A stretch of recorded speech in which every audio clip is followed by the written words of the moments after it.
What's up guys, my name is Ace, and last year, right around this time, I made a video on my final rating for Modern Warfare 3, so I thought I'd do the same with Black Ops 2 now, using the same criteria. Now keep in mind that my ratings are all based on how I feel the game did compared to other Call of Duty titles, and not just games in general. So just like my rating last year, I'm going to be discussing 7 criteria that I think are the main indicators of the quality of a Call of Duty game. And these are gun balance, perk balance, killstreak balance, innovation, map design, connection or netcode, and developer support. And please keep in mind that these of course are just my opinions, and if you disagree or even if you agree with them, please feel free to let me know in the comment section below. I'm actually interested in seeing other people's views on how well the game did in their opinion. Okay, so let's kick it off with gun balance. Personally, I think Black Ops 2 did an excellent job with gun balance. There wasn't really that one gun that was generally seen as overpowered. I saw a ton of variety in guns used in public matches, and League play was a little bit of a different story, but I don't have a problem with that since it is competitive in nature. Everyone wants to be using the best guns possible. So a few guns that I feel could have been nerfed a little bit are the pistols, and I think they should just kill in a minimum of 3 shots rather than 2, since they all have such a high fire rate already. I think 2 shots is just way too fast to kill for a secondary weapon. A lot of people could run around the map and be very successful with only a secondary, and I think secondary should be sort of that last ditch thing where you run out of ammo and you have to use it rather than using it as a primary and it competes with all the other primaries. Also, like I said in my quickscoping commentary, I feel like they should have done something to nerf the ability to quickscope with the sniper rifles, rather than basically just changing the reload times like they did. That nerf that they did had absolutely nothing to do with the fact that a sniper rifle can kill faster than an SMG up close. And once again, that's just my opinion though. A few guns that I feel were underused and maybe could have been buffed a little bit are the Vector, which I would have just bumped up the range a little bit because 7 bullets to kill was just a little too much in my opinion. And the SWAT 5.56, I would have liked to see a slightly smaller delay between bursts so that it would have competed a little bit more with the M8A1. So overall for gun balance, I'm very happy with the way Black Ops 2 approached it. A few very minor improvements could have been made, but it was really almost perfect in my mind. So I'm going to give gun balance a 9 out of 10.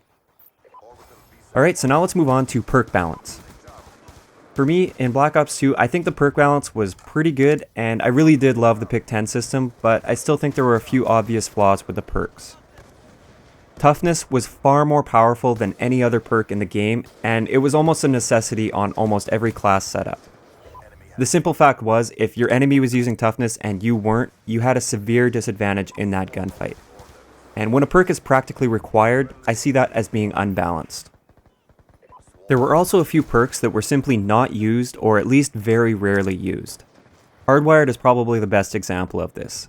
It had its uses, but really it was only used in very specific situations. If your enemy wasn't using EMPs or counter UAVs, then you were completely wasting a perk on Hardwired. The nice thing about the pick 10 system though, is that these perk imbalances were not as noticeable as in previous Call of Duty games because you weren't forced to choose a perk for each tier, and you also had the option to choose 2 from a tier if you wanted to. So for example, if it were the old system where you were simply required to choose 1 perk from each tier, I don't think I'd ever really use anything besides toughness in the second tier. The pick 10 system allowed me to use other tier 2 perks without having to sacrifice toughness. So although there were clear imbalances with the perks, the pick 10 system sort of mitigated these problems. Therefore, I'm going to give perk balance in Black Ops 2 an 8 out of 10. There is room for improvement, and I really do have a feeling that the new perk system in Ghosts will be much more balanced. Okay, so next up, let's cover Killstreak Balance. I'm extremely happy with the introduction of score streaks in Black Ops 2.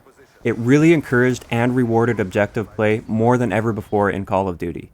It finally recognized that a kill while capturing the B flag is much more difficult and definitely more helpful to your team than a kill in some random area of the map that has no objective significance. As for the score streaks themselves, I found they struck a great balance between the difficulty to earn them and the reward that they yielded.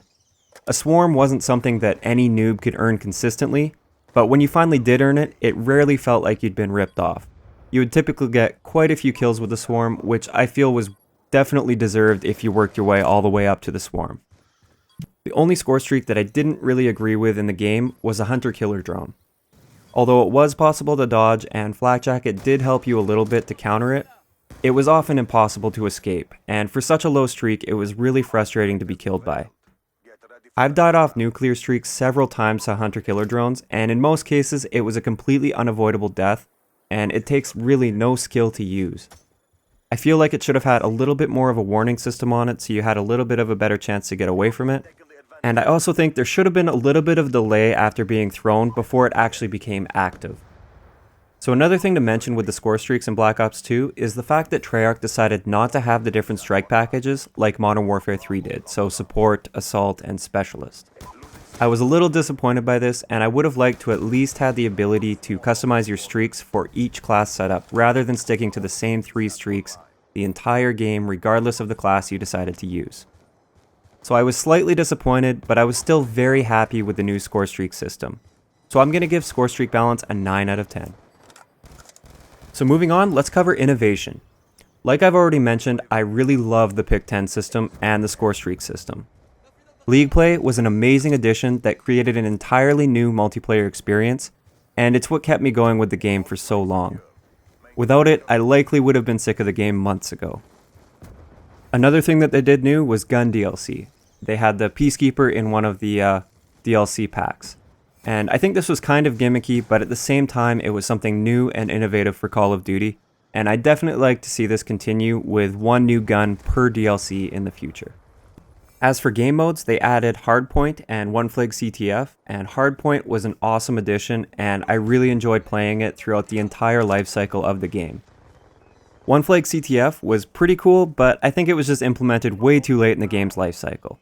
I wish it would have been there a little bit sooner because I never really got into it. So overall for Black Ops 2, I'm actually going to give 10 out of 10 for innovation. They changed a ton of things in the game without straying too far from the Call of Duty formula. And sure, looking back, some things could have been implemented a little bit better, but this is expected when you try something completely new. It's like they say, hindsight is 20/20. Treyarch took risks and a bunch of steps in the right direction, and I feel it set a new foundation for the future of Call of Duty games to build on. So let's move on to map design. Black Ops 2's maps were great for competitive play. They were a lot more structured and strategy oriented when you compare them to the Modern Warfare 3 style maps that basically felt like scrambled messes most of the time. Almost every map was linear, and for domination this gets a little bit repetitive. I like to see a mix of maps with triangular flag layouts and linear flag layouts. The only map in Black Ops 2 that comes to mind that has a triangular flag layout is Mirage, and one just isn't enough in my mind. Now the number of head glitches did take some time to get used to, but once you figured out how to navigate the maps, you could really play tactically and use these head glitches to your advantage. Map sizes were almost perfect in my opinion. They were relatively small and fast-paced, but they all still had options for long-range combat. You rarely found yourself running for 30 seconds or more to find an enemy, but at the same time, it was fairly rare that you were spawn killed. For the most part, they offered a good variety of playstyles, but they were a little bit more geared toward the SMGs and the assault rifles. Shotguns rarely dominated any of the maps, which is fine for me, but I would have liked to see a little bit more close quarters options on some of the maps. Visually, there was an awesome variety of maps with plenty of color and unique styles and themes, and I thought this was awesome compared to what we saw with the original Black Ops, where all we really saw was grays and browns, and that was pretty much it, and it was really depressing to look at some of those maps. And Black Ops 2 really changed that, and I really loved that. Map design is something that's very much opinion oriented, and I simply prefer Treyarch's map design compared to Infinity Ward's recent maps. Therefore, I'm going to give map design an 8.5 out of 10 for Black Ops 2. Okay, so now let's move on to connection or netcode, whatever you want to call that. Everyone's experience in this category will be different. For some, I'm sure Black Ops 2 had great connections overall, and for others, I'm sure it was terrible. So I'm going to base my rating solely on my personal experience. For the first 2 to 3 months of the game, I had the worst and most inconsistent connection experience out of all of the Call of Duty franchise. Most games I would get insta-killed while enemies were still mid-sprint, I'd clearly shoot first and on target yet still die, and I had consistent freezing issues where I couldn't move my character for about half a second at a time. Then in other games, within these first 2 to 3 months of the game, I'd be on the other side of everything, and I'd literally be unstoppable. I'd win so many gunfights that I shouldn't have even had a chance to win, and it was like I was a full second faster than everyone on the map. After about 3 months, the connection seemed to improve a little bit for me with each patch, until it finally got to the point where it's currently at. It's still not perfect, but I really don't expect perfection in this area with a peer-to-peer system. Most games I feel like lag isn't much of an issue and it's not really noticeable. And when it is noticeable, it's not so bad that I can't handle it. I still get the odd ridiculous game where it seems like I'm simply way behind everyone else, but these are relatively rare and it's typically balanced out by the odd game that I get where I feel like I'm on the other end of that. Overall for connection, I'm gonna have to give Black Ops 2 a 4 out of 10. The first few months were almost completely unplayable for me most of the time. Even when I did get the odd godlike connection, I was disappointed because I knew it was extremely unfair to my enemies. I totally expect that an online game, especially one as large as Call of Duty, will have some kinks in the netcode at launch time, and those kinks will need to be worked out. But 2 to 3 months before anything seemed to change, that's just unacceptable in my mind. So finally, let's talk developer support. Treyarch worked really hard all year to balance the guns, the spawns, and the score streaks, and they were great with fixing any exploits or glitches before they became widely known. Now, I didn't like or agree with every single tweak they made, but it was still nice to know that they were doing something and they never gave up on the game. Even the most recent patch had a few balancing tweaks. There were a few things that I really wanted to see changed or fixed that were never addressed, but you can't have it all, really. One of the most notable things that I personally wanted fixed was the way that the punishment and rewards worked in League play. I really enjoyed the idea of League play, but for me it was completely ruined by people leaving nearly every single game. I feel there should have been a better punishment for people that left League play games, and I also feel like a player should not have been punished when his teammates left. This was the one glaring issue for me that would have made the game nearly perfect in my eyes if it were patched. So for developer support, I'm going to give Black Ops 2 an 8 out of 10. They did do a great job of not giving up on the game, but they also patched some things that didn't need to be patched, and they failed to patch some things that in my mind desperately needed patching.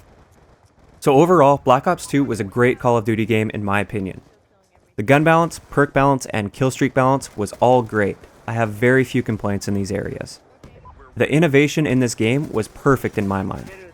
They introduced a ton of changes without straying too far from the Call of Duty formula that most of us love. The map design, you either love it or you hate it with this game. I personally loved it, with a few exceptions. The connection was extremely disappointing for me personally, and while it did eventually become decent, it is a glaring issue that nearly turned me away from the game completely within just months. Finally, developer support was better than most of the previous titles, but there was still room for improvement. So for Modern Warfare 3, my final rating was 7.5 out of 10.